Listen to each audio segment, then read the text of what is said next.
स्वागत आपका। मैं हूं योगेंद्र। आप देख रहे हैं बड़ी खबर, और बड़ी खबर में हम बात करेंगे राजस्थान के मुख्यमंत्री भजन लाल के शेखावाटी दौरे की। शेखावाटी 3 जिलों में गर्मी के दौरान भजन लाल ने अपना पूरा एक कैंपेन किया, वहां गए, जनता के बीच जाकर के आए। लेकिन ये एक पॉलिटिकल एंगल से अगर हम देखें, यूं देखें तो इसमें एक सियासी राज भी देखना होगा। अगर राजस्थान की बात करें तो शेखावाटी में भाजपा कमजोर है। अभी भी 21 में से 7 सीट पे कब्जा है, बाकी कांग्रेस के पास में। तो यही एक बड़ी वजह मानी जा रही है कि भजन लाल खुद जनता की नब्ज टटोलने गए हैं। जनता के बीच यमुना जल समझौते का जो तैयारी है, उसकी टास्क फोर्स की रिपोर्ट, आगे की जो चर्चाएं हैं, वो भी जनता के बीच में जाकर के करना लाजमी होगा। हालांकि बाई इलेक्शन जब हुए उससे पहले 6 सीट थी। एक सीट जो गढ़ माना जा रहा था कांग्रेस का, झुंझुनू, उसको भाजपा ने जीता। लेकिन लोकसभा में 3 सीट वहां की हार करके, और अगर नागौर की सीट को भी काउंट करते हैं तो उसी बेल्ट की 4 सीट हारना कांग्रेस के लिए, भाजपा के लिए एक बड़ा झटका था। तो चले, मैं हमारे साथ में संदीप केडिया, राजीव जैन साहब और श्याम सुंदर शर्मा साहब, वरिष्ठ पत्रकार जुड़े हैं। संदीप क्योंकि उसी क्षेत्र के रहने वाले हैं, इन्होंने पूरी कैंपेन को देखा है, नजदीक से देखा है। संदीप, कैसा रहा? अगर मुख्यमंत्री के दौरे की अगर हम बात करते हैं तो क्या कोई मकसद रहा, या जनता की नब्ज टटोलने के लिए गए, जनता की दुख दर्द को देखने के लिए गए थे? जी बिल्कुल, मैं बताना चाहूंगा कि आवाज आ रही है? हाँ, आ रही है, बिल्कुल आ रही है। जी, मैं बताना चाहूंगा कि आज भी सीएम के दौरे पर थे। आपकी इको हो रही है, लगातार चालू है कोई सिस्टम जिसमें से आपकी आवाज वापस आ रही है? अगर आपने स्पीकर वगैरह कहीं लगा रखा है तो उसको बंद कर दीजिए, या टीवी मोबाइल पे अगर ये आप टेलीकास्ट देख रहे हैं तो उसकी वजह से आवाज आ रही है। कंप्यूटर चल रहा है। जी जी जी, बोलिए।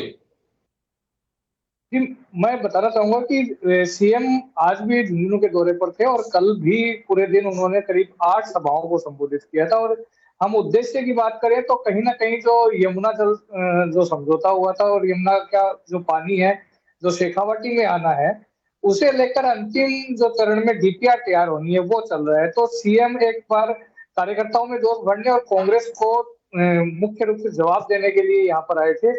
और उन्होंने एक जवाब दिया कि जो कांग्रेस बार बार ये कह रही है कि यमुना का पानी कब आएगा, कितना आएगा, कैसे आएगा, सीएम इस बात का जवाब देने के लिए झुंझुनू आए थे। और करीब 8 जगह पर उन्होंने स्वागत कार्यक्रम किया। लगभग सभी जगह पर उन्होंने वादा किया और पीएम का नाम लेते हुए जरूर कहा कि प्रधानमंत्री खुद इस मुद्दे को देख रहे हैं, प्रधानमंत्री खुद इस मुद्दे पर इंटरेस्टेड है, और उन्होंने ही कहा है कि शेखावाटी को पानी पहुंचना चाहिए।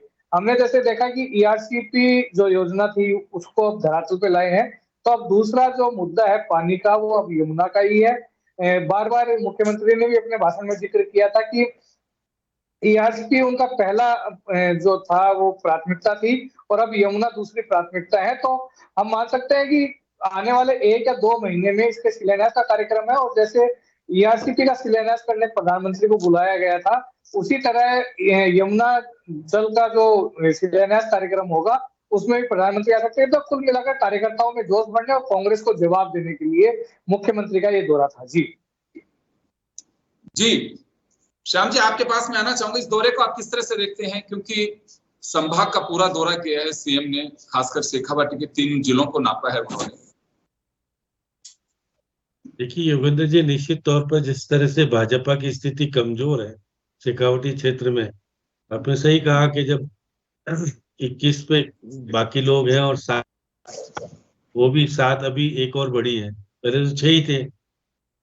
और अब देखिए पंचायतों के चुनाव आने वाले हैं और शहरी निकाय के चुनाव होने वाले हैं, तो भाजपा की स्थिति कमजोर नहीं रहे तो कम से कम मुख्यमंत्री अब किसी बहाने से निकले तो हैं।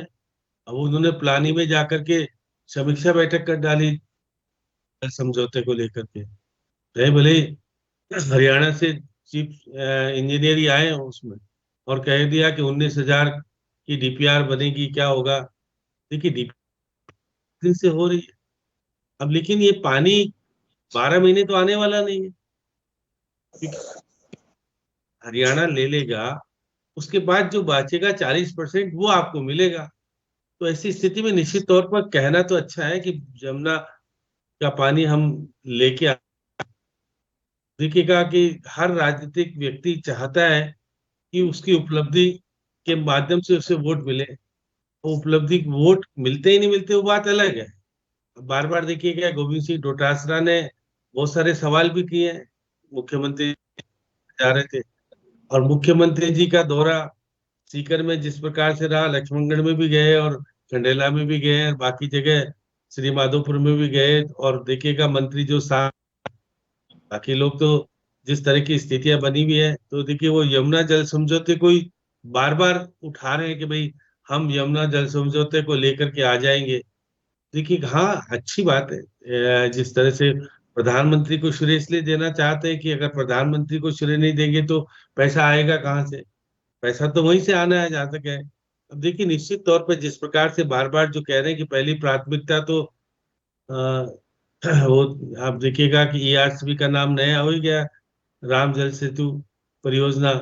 अब उसको पहले कहते, उसके बाद सेकंड प्रायोरिटी अब देखिए, अब कुंभा वो देखिए ना, वो भी थी, वो परियोजना भी थी। अब किस तरह की स्थितियां, लेकिन राजेंद्र राठौड़ के जन्मदिन के दिन मुख्यमंत्री जी का जाना और राजेंद्र राठौड़ द्वारा अपने आप को स्थापित करना, वो अब तारानगर की बात नहीं करते, चूरू की बात करते हैं। देखिए श्याम जी, उनका जन्मदिन और स्थापित तो मुझे लगता है राजेंद्र राठौड़ हैं अभी भी, वो हार एक अलग बात है। नहीं, लेकिन जहां से हारे वहां अगर वो उनको सद्बुद्धि पहले आ गई होती तो तारागढ़ नहीं गए होते, चूरू रहते तो जीतते ना वो। अब देखिए भविष्य में राजनीति का खेल कहाँ कैसे बिगाड़ देता है, और अब वो कह रहे कुछ तो बनाओ, मुझे कुछ तो करो, क्योंकि देखिएगा राजनीतिक व्यक्ति को कोई पद मिल जाता है तो उसकी प्रतिष्ठा बढ़ जाती है और कुछ काम कराने की स्थिति में आ जाता है। तो निश्चित रूप से जिस प्रकार से दोनों ही नेता हार गए, सतीश पूनिया भले ही रहने वाले तो यहाँ के आमेर से, वो हार गए। दो दो बड़े नेता जो थे शेखावटी के, जो कि बीजेपी का अस्तित्व माने जाते थे, वो दोनों के दोनों धराशायी हो गए। तो अब मुख्यमंत्री जी, आप देखिएगा मुख्यमंत्री जी वैसे पूर्वी राजस्थान से है, लेकिन वो पहली बार हिम्मत करके गए कि मैं कम से कम जाकर के अपनी पार्टी के लोगों को कहूं तो सही मैं आया हूं, अब कुछ जागो तो कुछ दूंगा। लेकिन जो विकेंद्रीकरण मुख्यमंत्री जी को करना चाहिए, वो विकेंद्रीकरण अब तक लोगों तक उन्होंने कहा है कि मुख्यमंत्री जी आप आए हो, अच्छा स्वागत है आपका। और बहुत जगह स्वागत समारोह जिस प्रकार से हुआ, और आपने देखा कि सीकर में तो आपके सामने मुख्यमंत्री जी की गाड़ी के सामने प्रदर्शन, काले झंडे भी दिखा दिए गए। तो ये देखिए वो चिंता का विषय भी है कि मुख्यमंत्री जी आपके साथ जो सुरक्षा व्यवस्था चलती है, किस तरह की स्थितियां है कि आपके कहाँ गई थी आईबी कहाँ होती सारी की सारी। तो देखिए निश्चित रूप से जिस प्रकार से मैं कह सकता हूँ कि संगठन की दृष्टि से बीजेपी में अत्यधिक कमजोर है, और उसको किस प्रकार से वो बढ़ाना चाहते हैं नहीं चाहते। आशु मदन जी साथ है। वापस आ रहा हूँ आपके पास में, राजीव जी का रुख करना चाहूंगा मैं। राजीव जी, दोनों बातें, कमजोर है बीजेपी शेखावाटी में, लेकिन धरातल पे आप वोट की दृष्टि से देखें तो कमजोर है। लेकिन ऐसे कोई ब्लॉक नहीं होगा जिसमें बीजेपी की उपस्थिति नहीं हो, कार्यकर्ताओं की फौज नहीं हो। लेकिन ये बात है, जो भी समीकरण बैठते होंगे वो बीजेपी के लिए उचित नहीं है। वहां पे 21 में से 7 सीटें तीनों जिलों में। देखिए एक सवाल उठ रहा है, एक बार में अभी सवाल उठ रहा है कि मुख्यमंत्री कार्यकर्ताओं में जोश भरने और कांग्रेस के सवालों का जवाब देने के लिए भी कि हमने टास्क फोर्स की मीटिंग भी बुलाई है और जल्द से जल्द पानी देंगे। भजन लाल का यह भी दावा है कि यमुना जल समझौते का पानी और ईआरसीपी का पानी उनके इसी कार्यकाल में आएगा। ये कई बार ये बात कह भी चुके हैं। तो क्या लगता है आपको कि शेखावटी को एक साधने का प्रयास भी कहा जा सकता है इसे? देखिए योगेंद्र जी, ये बात बिल्कुल सही है कि सियासी तौर पर विधानसभा के चुनाव में जो भारतीय जनता पार्टी है वो शेखावाटी बेल्ट में, जो सीकर, चूरू, झुंझुनू में उसकी कमजोर स्थिति रही, पूर्व में भी कमजोर स्थिति रही। लेकिन वहां की कमजोर स्थिति के बावजूद भी भाजपा पूर्ण बहुमत की सरकार बनाने में सफल हो गई। तो इसका जो खामियाजा वहां उस शेखावाटी बेल्ट की जनता को बाद में महसूस हुआ। वो शेखावाटी क्षेत्र की जनता के जो समीकरण है वो अलग तरीके के हैं। वहाँ कायम खानी मुसलमान, जाटों का, जाट समुदाय का और दलित तबके का, मेघवाल और जो वर्ग होता है उनका बड़ा खासा दबदबा है। तो वहाँ उस बेल्ट में कुछ इस तरीके का माहौल बन गया था कि साहब वो वापिस से कांग्रेस की सरकार आएगी और एक समाज विशेष के व्यक्ति को महत्वपूर्ण पद मिलेगा, तो उससे भाजपा को नुकसान पहुंचा, इसमें कोई दो राय नहीं। उसके बाद लोकसभा चुनाव में भी कुछ स्थितियां ऐसी बदली, जो चूरू के उम्मीदवार भाजपा के सांसद थे, उनका टिकट काटना, तो वो पूरी शेखावटी बेल्ट में एक अलग तरीके का एक समाज विशेष में मैसेज गया कि साहब ये भाजपा तो हमारे खिलाफ है। लेकिन उन सब के बावजूद भी भाजपा केंद्र में भी सरकार बनाने में सफल रही और राज्य में भी रही। तो वो जो समाज है वो अब पछता भी रहा है कहीं ना कहीं। अब यमुना जल समझौते को लेकर जहाँ मुख्यमंत्री ये मौजूदा सरकार इस तरीके का प्रचार करी कि इस बहाने हमारी पेट बने, उस वर्ग को वापस लाया जाए, तो वो वर्ग भी वापस आने को कहीं ना कहीं आतुर दिख रहा है। अब जो स्थितियां बनी हुई है कि सत्ता तो अब 5 साल इनकी रहनी है, भविष्य में भी क्या भरोसा क्या हो, तो अब वो एक कहीं ना कहीं डिवीजन की भी स्थिति आई है। वहां समीकरण जो कह सकते हैं, चुनावी समीकरण में भी बदलाव हुआ है। तो अब जो मुख्यमंत्री जा रहे हैं, अब मुख्यमंत्री तो कोई इस तरीके के बहुत बड़े नेता तो थे नहीं मुख्यमंत्री बनने से पहले, लेकिन पद एक बड़ा महत्वपूर्ण होता है, पद की वजह से ही कद किसी भी नेता का बढ़ जाता है। तो मुख्यमंत्री भजनलाल का कद पद की वजह से बढ़ा हुआ है, तो वो वहां दौरा कर रहे हैं। तो मुख्यमंत्री का दौरा होना निश्चित तौर पे जो वहां स्थानीय कार्यकर्ता होते हैं उनमें उत्साह पैदा करता है कि भाई मुख्यमंत्री हमारे बीच में आए।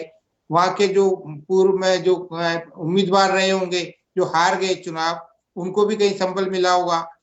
अंदर खाने हम ये भी सुनते हैं कि जब विपक्ष के आरोप ये भी रहते हैं कि साहब वो सरकार तो जो उनके हारे हुए उम्मीदवार है उनसे पूछ के काम कर रही है। तो ये राजनीति में चलता है, सत्ताधारी दल है तो वो अपने लोगों को कहीं ना कहीं प्रश्रय देने के लिए, उनकी बात को कहीं आगे ले जाने के लिए उन्हीं के मार्फत ये इस तरीके के सभा सम्मेलन सम्मान या जो भी चीजें कह सकते हैं सियासत में होती हैं वो हो रही हैं।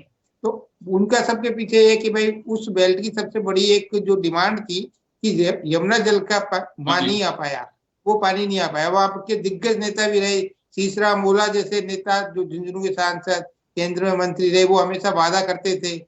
भोला परिवार तो उसी से कि भाई हम यमुना जल यहाँ लाएंगे, इसकी ये पानी की प्यास कई चुनाव जीते भी पानी के, हाँ वो उसे बहाने, तो वो चीज उस कार्यकाल में नहीं हो पाई। तो भाजपा के लिए तो एक ये मौका भी है, वो ये आरोप भी लगा सकते थे वो कांग्रेस की सरकार है वो नहीं ला पाए, हमने ये कोशिश की, हम ये कर रहे हैं, हम ला देंगे। अब आएगा जब जो भी चीजें होंगी वो बाद में, लेकिन मौजूदा स्थिति वर्तमान स्थिति में अपन बात करें तो उसमें भाजपा कहीं ना कहीं उस मुद्दे को बुना के अपनी पेठ जो उस इलाके में बढ़ाना भरोसा जीतना चाहती है और उसकी एक पहल कही जा सकती है। मैं संदीप वापस आपके पास में आना चाहूंगा, आपने झुंझुनू का जिक्र किया, लेकिन तीनों जिलों में 18 विधानसभा सीट पर मुख्यमंत्री ने अपनी उपस्थिति दर्ज कराई है। निश्चित रूप से मुख्यमंत्री चाहता है कार्यकर्ताओं के बीच में तो गर्मी और लू के थपेड़े सब भूल जाते हैं और कार्यकर्ताओं में जोश फूंकने की एक बड़ी कवायद मानी जाती है। इससे कोई भी पार्टी हो, तीनों जगह की बात करें तो मैंने पहले भी जिक्र किया कि तीनों लोकसभा सीट, 21 में से 7 विधानसभा, 3 सीट भाजपा के खाते से बाहर हैं और 21 में से महज 7 सीट यानी कि तीसरे हिस्से की सीटें विधानसभा में हैं। तो कार्यकर्ताओं की मनोस्थिति को टटोलने की एक कवायद कहें और एजेंडा भी साफ था कि मैं आपको पानी देने के लिए आया। तो इससे कुछ फर्क पड़ेगा आने वाले दिनों में, क्योंकि देखिए इसे कोई गलत तरीके से भी नहीं माना जाना चाहिए। राजनीति में अगर नेता वोट साधने के लिए और चुनावों की चीजों को देख करके आगे नहीं बढ़ेंगे तो मुझे नहीं लगता कि वो सन्यासी तो है नहीं कि केवल बस दीपक बत्ती करेंगे और उसके बाद मस्त हो जाएंगे, करना भी चाहिए। तो क्या लगता है आपको कि एक ये बड़ी कवायद कही जा सकती है तीनों जिलों में? जी बिल्कुल, आज जो मल्सीसर में मुख्यमंत्री आए थे और उनका जो भाषण था, उनका जो स्पीच था, वो कल की बजाय ज्यादा आक्रामक था और उनका सीधा सीधा हमला यही था कि यहाँ के जो लोग हैं उनको ये फैसला करना होगा, उनको ये मंथन करना होगा कि कौन अपना है कौन पराया है। उन्होंने साफ तौर पर कहा कि जो नकली लोग हैं, जो डबल गेम खेलने वाले लोग हैं, उनको पहचानना होगा। तो ये कहीं ना कहीं कांग्रेस पर सीधा हमला था। ऐसे शब्दों का उपयोग मुख्यमंत्री ने कल 8 सभाओं में कहीं पर भी नहीं किया, लेकिन आज उनमें आक्रामक मुद्रा थी, तो उससे हम कह सकते हैं कि कहीं ना कहीं कांग्रेस को एक्सपोज करने के लिए, बीजेपी को मजबूत करने के लिए वो ये दौरे कर रहे थे। आपको मीटिंग के बारे में बता दूं कि तकरीबन 7.5 घंटे कल प्रोग्राम चले थे मुख्यमंत्री के, और जो मीटिंग हुई थी वो मैक्सिमम 15 मिनट से ज्यादा नहीं चली। तो कुल मिलाकर केवल और केवल ये मैसेज देना ही था, क्योंकि जो मीटिंग 15 मिनट नहीं चली, जिस मीटिंग के लिए मुख्य तौर पर मुख्यमंत्री आए थे, वो 15 मिनट में खत्म हो गई, और जबकि दौरा है वो 7 से 7.5 घंटे तक चला। 8 जगह सभाएं हुई, जगह जगह और भी स्वागत हुई। जी, तो बिल्कुल कार्यकर्ताओं पे कितना असर देखा जा सकता है इसका? कार्यकर्ता देखिए, यूं तो रिजल्ट अलग हो सकते हैं, लेकिन शेखावाटी में भाजपा के कार्यकर्ताओं की अच्छी खासी फौज कही जा सकती है। तो उनपे कुछ असर पड़ रहा है कि हाँ, आपकी बार बिल्कुल जब मुख्यमंत्री आए हैं जनता के बीच जवाबदेही के रूप में, तो हमें आगे इसको रिजल्ट में भी तब्दील करना है। जी बिल्कुल, ये यमुना का पानी यदि आता है और यमुना के पानी का लाने का जो कार्यक्रम, जो कार्य है उसका शिलान्यास होता है, तो वो निसंदेह फायदा मिलेगा, और कार्यकर्ताओं में एक जान ये आएगी कि एक महत्वपूर्ण मुद्दा जो करीब 3 से 4 दशक से पेंडिंग पड़ा है, वो जब धरातल पे आएगा तो उनमें ताकत आएगी सामने को जवाब देने के लिए, विपक्ष को जवाब देने के लिए, अपनी बात रखने के लिए। बिल्कुल। तो श्याम जी, आपके पास में आना चाहूंगा। ओला साहब कई चुनाव के दरमियान पानी पिलाते थे, पूरे 4.5 साल पानी पे जिक्र नहीं होता था, लेकिन इलेक्शन में जिक्र होती थी और वो चुनाव भी जीत जाते थे।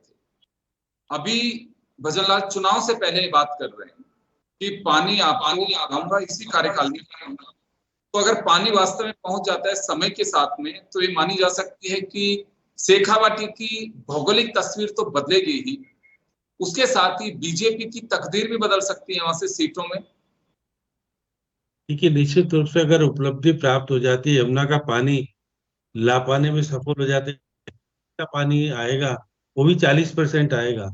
देखिएगा कि वो कहते किस प्रकार की क्या स्थितियां बनती है।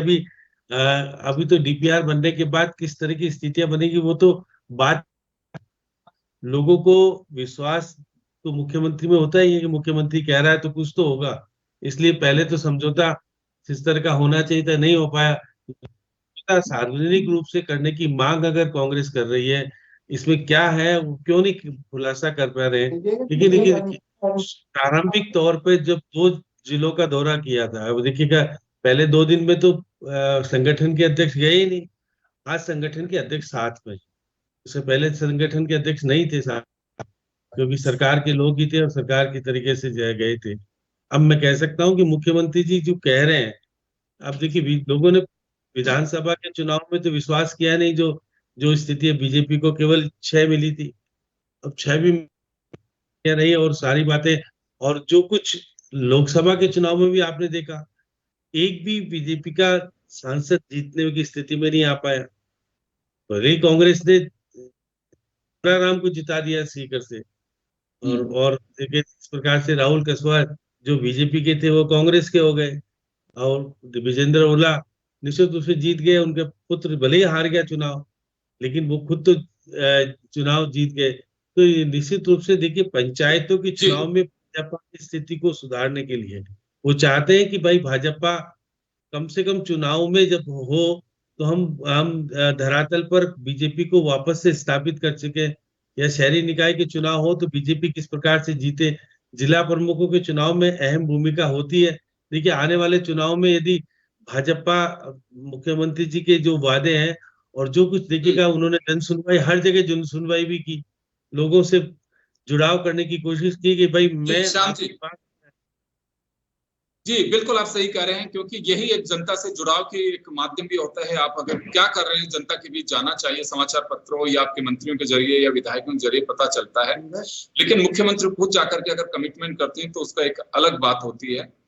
तो राजीव जी, अभी श्याम जी ने बिल्कुल सही कहा कि विधानसभा चुनाव तो बहुत बाद में, उससे पहले ही लोकल बॉडी और पंचायत राज के चुनाव हैं, उसमें जनता के पीछे एक गहरी छाप का अंदाजा लगेगा, और सरकार चाहती है, संगठन चाहता है कि ये छाप वास्तव में लगनी चाहिए कि हाँ हम लोग जनता के बीच जा रहे हैं। लेकिन कांग्रेस इतनी कमजोर नहीं है। कांग्रेस का साफ कहना है कि एमओयू पब्लिक डोमेन में नहीं डाला, इससे बड़ा क्या हो सकता है, और लगातार गोविंद सिंह डोटासरा सवाल खड़ा कर रहे हैं इस बात को लेकर। हाँ देखिए, निश्चित तौर पे बात ये सही है कि जब पंचायत राज के जो चुनाव होने वाले हैं आने वाले समय में, उसमें दोनों दल अपनी अपनी एक जोर आजमाइश करेंगे।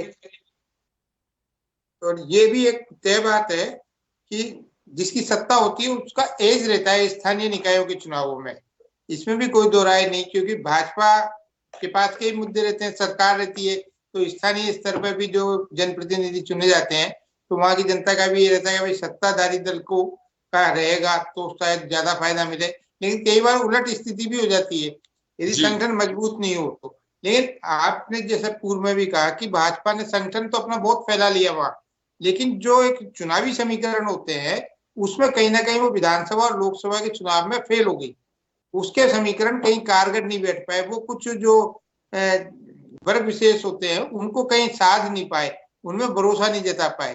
तो अब पंचायत के चुनाव या स्थानीय निकायों के जो चुनाव हो गए नगर निकायों के, तो उनमें किस तरीके का समीकरण बैठा पाती है, क्योंकि देखिए पानी आ जाए नहीं आए तब भी कांग्रेस के जीतते थे, तीसरा मुल्क के भी लोग विश्वास कर लेते थे। अब पानी आ जाए तो भी कई बार विकास हो जाता है, तब भी पार्टियां चुनाव नहीं जीत पाती, दावा बहुत करती है हमने इतना कर दिया। तो चुनावी हार जीत के समीकरण तो एक अलग होते हैं, जो कि आम चुनाव होते हैं, चाहे लोकसभा का हो चाहे विधानसभा का हो, उसका जो समीकरण बनता है वो अलग आधारों पे बनता है। आजकल आप और हम सब अच्छी तरह जानते हैं, विकास का नाम तो एक रहता है, पार्टियों को कहने में तो रहता है, आसानी भाषणों में रहती है, आम सभाओं में रहती है कि हमने ये कर दिया, लेकिन स्थानीय समीकरण बनाना वो एक अलग कला है। वो कौन सी पार्टी या कौन सा उम्मीदवार बिल्कुल समय बना ले। बिल्कुल आप सही कह रहे हैं, क्योंकि वो वक्त ऐसा रहता है कि इस वक्त क्या स्थितियां बनती हैं, कैसे आपके समीकरण आपके शास्त्र में आपके अनुकूल बन पाते हैं, जातिगत फैक्टर होते हैं, स्थानीय मुद्दे होते हैं, वो काफी कुछ रहते हैं। लेकिन अगर आप कुछ कर रहे होते हैं तो पार्टी के कार्यकर्ता का एक कॉन्फिडेंस होता है, वो जवाब दे सकते हैं कि हमने ये किया, उसके बदले वोट मांग रहे हैं आपसे।